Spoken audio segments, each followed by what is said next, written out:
Olá, tudo bem? Eu sou o professor Marcos Vasconcelos, que estou trabalhando com você nessa disciplina e vou conversar um pouco sobre o protocolo ICMP, Internet Control Message Protocol. O ICMP é um protocolo interessante, porque ele comunica as mensagens de erro, diagnóstico e outras condições que requeira atenção especial em uma rede. Então o ICMP, basicamente, ele complementa a suíte de protocolos TCP/IP, ou melhor, o IP. O IP, basicamente, não podemos esquecer que fornece o mecanismo para a entrega de datagramas entre hosts e não tem um recurso de controle de mensagens de erros. Isso é fornecido pelo ICMP, para isso que ele foi criado. O ICMP tem basicamente 4 campos: o campo tipo, com 8 bits, o campo código, também com 8 bits, o campo checksum, com 16 bits, e o conteúdo da mensagem, que é de tamanho variável, né?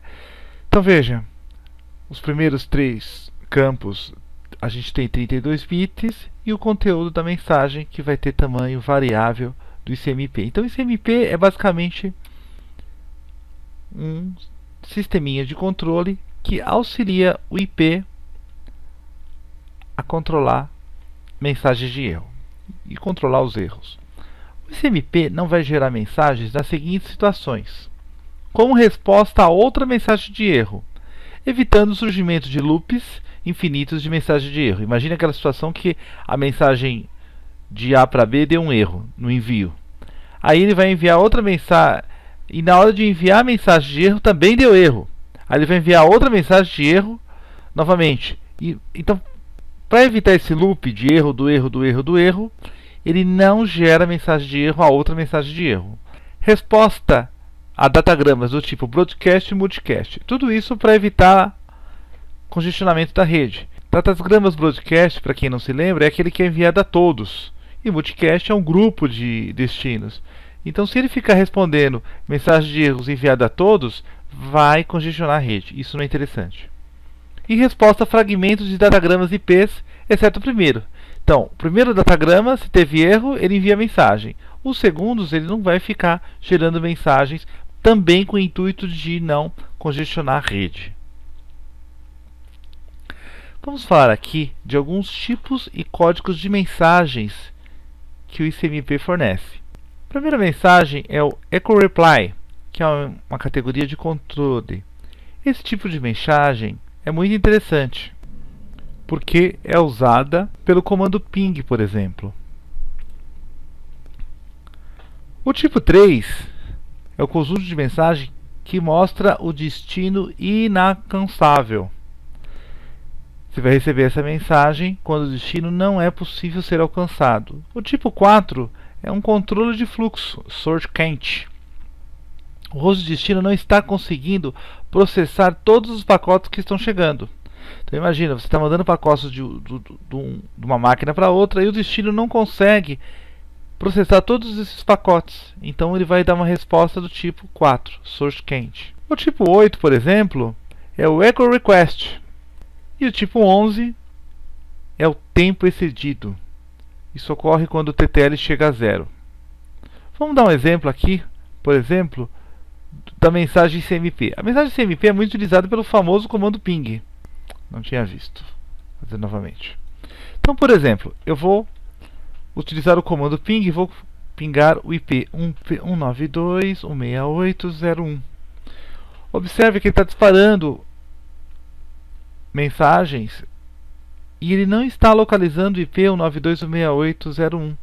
Ele está retornando a seguinte mensagem para você: esgotado o tempo limite do pedido.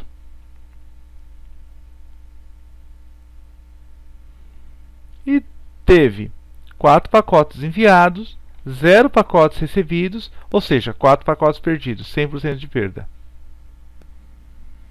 Nessa situação, o que acontece? Ele está mostrando que não conseguiu contato com esse determinado IP que é de uma máquina, por exemplo. Aliás, logo, você não está tendo comunicação do seu IP com essa máquina de destino. Vamos pegar uma outra situação. Vou digitar agora ping 192.168.1.1. Observe, ele está disparando os bytes para essa máquina, que no caso é meu roteador, e estou tendo como resposta 4 bytes que foram enviados. Foram enviados 4 bytes e recebidos 4 bytes. No tempo de alguns milissegundos, a quantidade de bytes que foram enviadas e o TTL64, o que é um bom resultado. Então veja, o ping enviou utilizando o protocolo ICMP. Mas como eu sei isso? Como é que eu posso verificar esses pacotes que estão sendo enviados? Para isso, existe uma ferramenta chamada Wireshark. O Wireshark é uma ferramenta muito interessante. O que é o Wireshark? O Wireshark, antigamente, era conhecido como Etherhero, que é um programa que analisa o tráfego de rede e organiza por protocolos. As funcionalidades do Wireshark são parecidas com o TCP/dump, mas com uma interface gráfica com mais informações e a possibilidade de utilização de filtros. O Wireshark possui alguns recursos básicos que podem inspecionar centenas de protocolos, captura o tráfego de rede em tempo real e funciona no Windows, Linux, Ubuntu, OS X, Solaris e outros sistemas operacionais.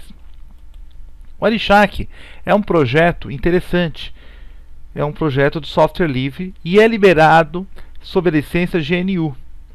E, portanto, você pode utilizar livremente o Wireshark na sua empresa, em casa, no número de computadores que forem necessários, sem se preocupar sobre chaves de licença ou ainda possíveis taxas que possam ser cobrados. É muito fácil para as pessoas adicionarem novos protocolos, quer como plugins ou incorporados no código-fonte. Então você tem acesso ao código-fonte do Wireshark, pode modificar o Wireshark, pode redistribuir esse Wireshark, desde que se trata da fonte, claro, e ainda pode personalizar o Wireshark para você. O Wireshark é escrito em C++, utilizando a biblioteca GTK, que também é portável para várias plataformas. Então, os dados do Wireshark são obtidos através da placa de rede, podendo ser lidos em tempo real das seguintes fontes: Ethernet, FFDDI, protocolo PPP, Token Ring, IEEE 802.11, clássico IP sobre ATM e interfaces de loopback. Os arquivos capturados pelo Wireshark, que são o tráfego da rede, são convertidos em linha de comando. Mais ou menos 750 protocolos podem ser dissecados, entendidos e explorados. E a exibição dos dados pode ser refinada usando um filtro. Então, o Wireshark é capaz de ler os arquivos do TCP/dump e do Microsoft Network Monitor, Sniffer Pro e outros. O InPCAP é outra aplicação que deve ser usada com o Wireshark. O InPCAP nada mais é do que uma biblioteca que o Wireshark acessa a partir do sistema Windows. Sistemas que não são baseados em Windows podem utilizar o libcap. Qualquer que seja a biblioteca utilizada, ela deverá fornecer um drive que possibilita a captura de pacotes no nível de sistema e de hardware. Então, o InPCAP é um outro software importante para você instalar antes do Wireshark, para você poder utilizá-lo. O Wireshark serve para a detecção de problemas na configuração da sua rede. Ele serve para você iniciar análise de segurança de redes.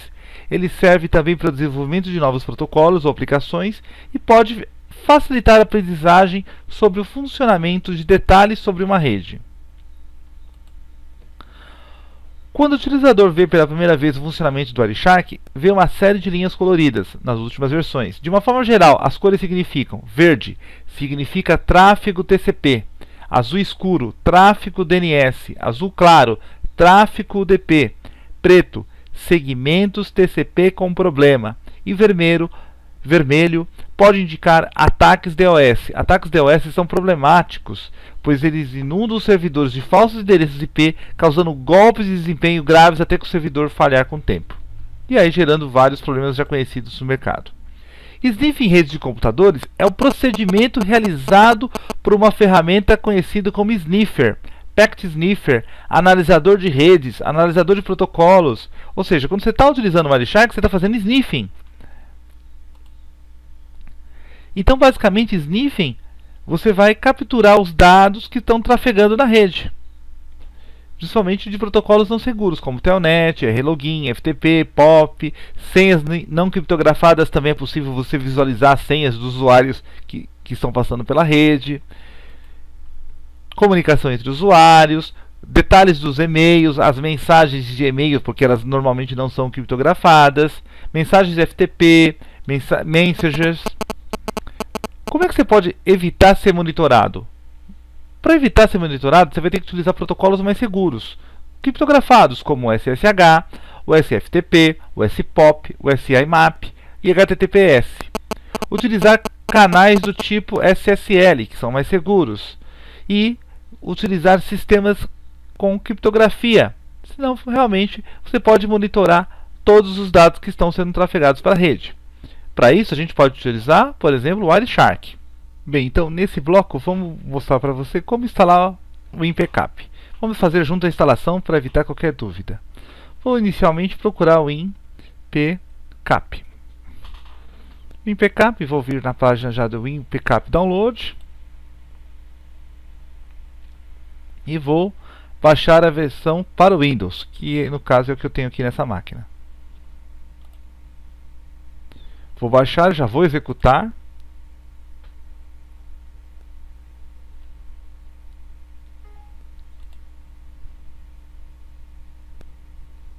Vou avançar a instalação.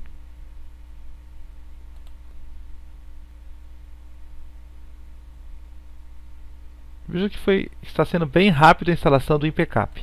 Finalizei.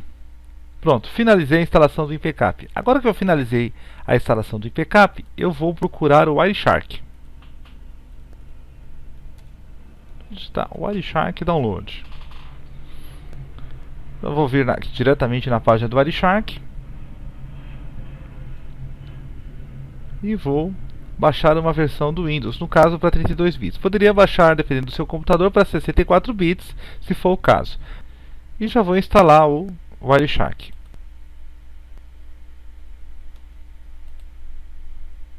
Sou obrigado a concordar.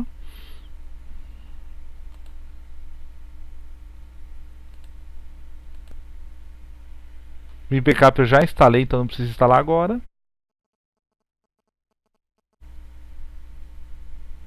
Se eu quiser, eu posso instalar o SBcap. E vamos continuar a instalação.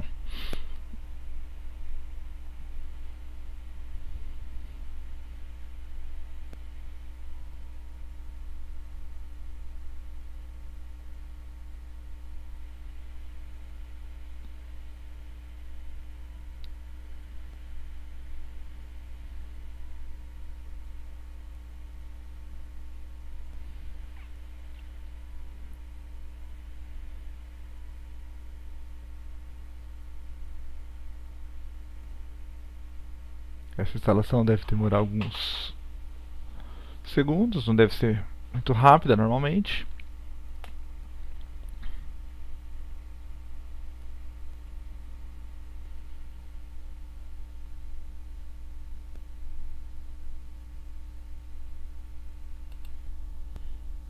E a instalação foi completada. Vou avançar e vou rodar já o Wireshark.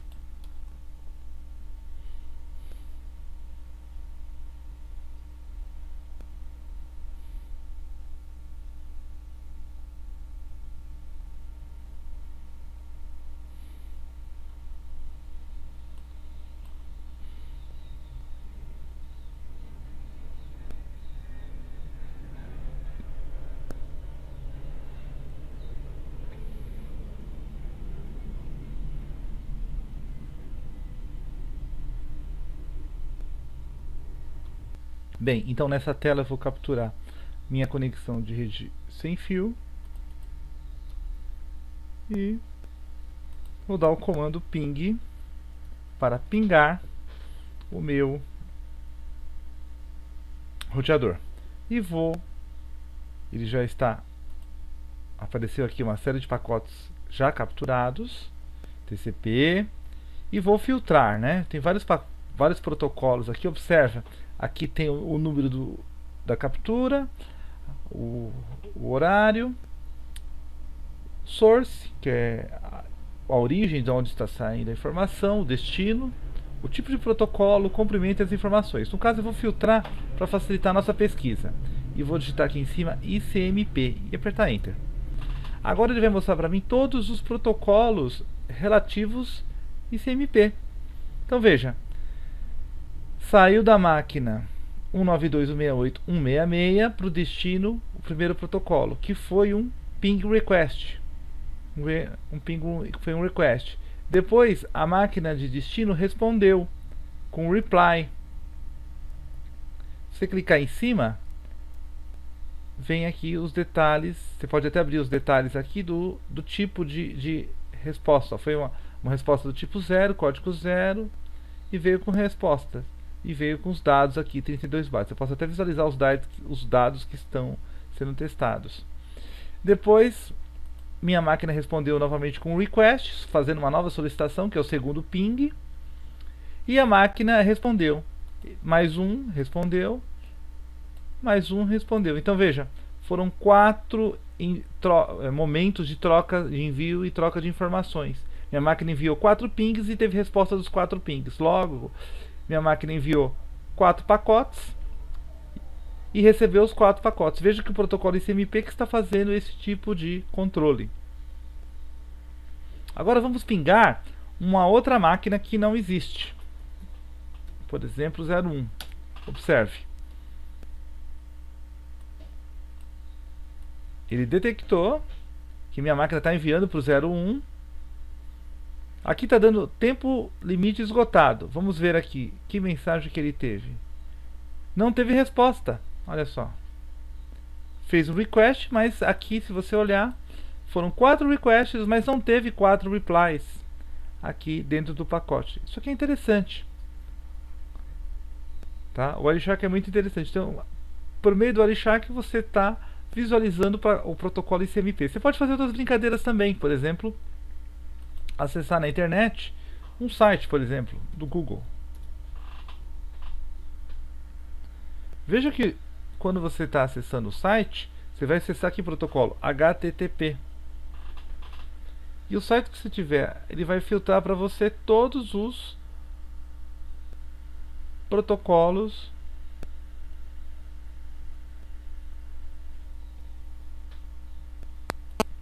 O Wireshark é uma ferramenta muito interessante para você visualizar os protocolos. E nesse momento a gente visualizou o que? O protocolo ICMP trabalhando. Vamos a uma pergunta que interessa e é relevante que eu recebi no e-mail. Por que os ataques são possíveis? Bem, os ataques são possíveis devido aos protocolos, né? Querendo ou não, os protocolos de rede são os grandes culpados dos ataques que nós temos aí a servidores e equipamentos. Vamos dar uma noção um pouquinho de segurança, não abrangendo segurança da informação, para embasar um pouco esse processo. Os protocolos, no contexto que estamos falando, são aquelas regras de funcionamento dos sistemas como um todo. A relação de hardware e software, basicamente ela conversa com o software básico, que é aquele que define o funcionamento do computador. O software básico seria o sistema operacional, e o hardware. E essas conversas vão acontecendo entre os ativos de rede de todas as naturezas. Um exemplo muito simples é se você mandar uma pergunta para uma outra máquina. Ei, máquina X, você está aí? Pelo protocolo de redes, ela, a outra máquina, vai responder: sim, estou aqui. Nesta ida e volta, o atacante só vai fazer uma pergunta, certo? Mas ele vai receber algumas informações. Por exemplo, que a máquina com este nome existe. O endereço IP, muitas vezes, da máquina. O tempo médio que leva para você alcançá-la. Isto, querendo ou não, já é uma informação relevante. Que comando a gente faz isso? O próprio ping, né? Vamos supor aqui. Eu vou digitar o comando. Vou pingar o famoso site do Terra. terra.com.br. Poderia ser o UOL também. Olha lá. O ping, o que ele fez? Ele disparou, por meio do protocolo ICMP, alguns bytes. No caso, 32 bytes. Quando ele disparou para o site terra.com.br, eu descobri qual é o IP desse site. E esse site respondeu para mim, em um determinado tempo, os 32 bytes. Então veja, eu já sei o IP do servidor, o endereço da rede.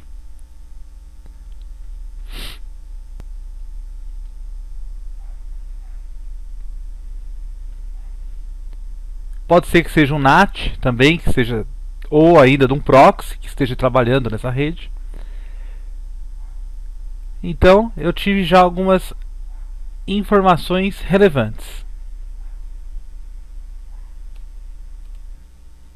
Então o protocolo ICMP foi lá, disparou as informações para outra máquina, e a outra máquina recebe um protocolo ICMP e ela respondeu.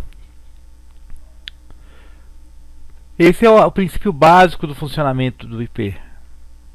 Aliás, uma das funções do ICMP.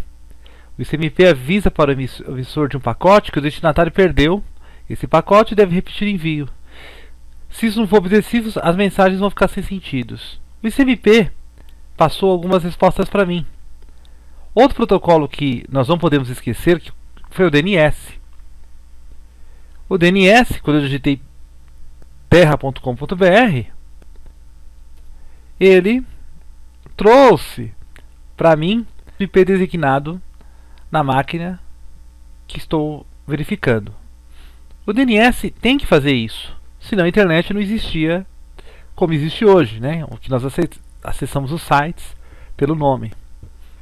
Por exemplo, após essas informações, vamos supor que eu queira derrubar o site do Terra. Eu poderia ter como escravo milhares de máquinas na rede e pingar o site do Terra ao mesmo tempo. Automaticamente o site do Terra poderia ter problemas. De uma forma grosseira, teríamos até um ataque DDoS. E aí o site do Terra teria problemas de funcionamento e resposta. Este é um dos motivos que a maioria dos firewalls hoje bloqueia o protocolo ICMP numa rede para responder, fazendo que o atacante tenha menos informações possível. Bem, pessoal, é isso que eu queria passar nesse selfie de hoje e fico à disposição para qualquer eventual dúvida, qualquer problema. Contem comigo, tanto no fórum quanto no e-mail. E bons estudos!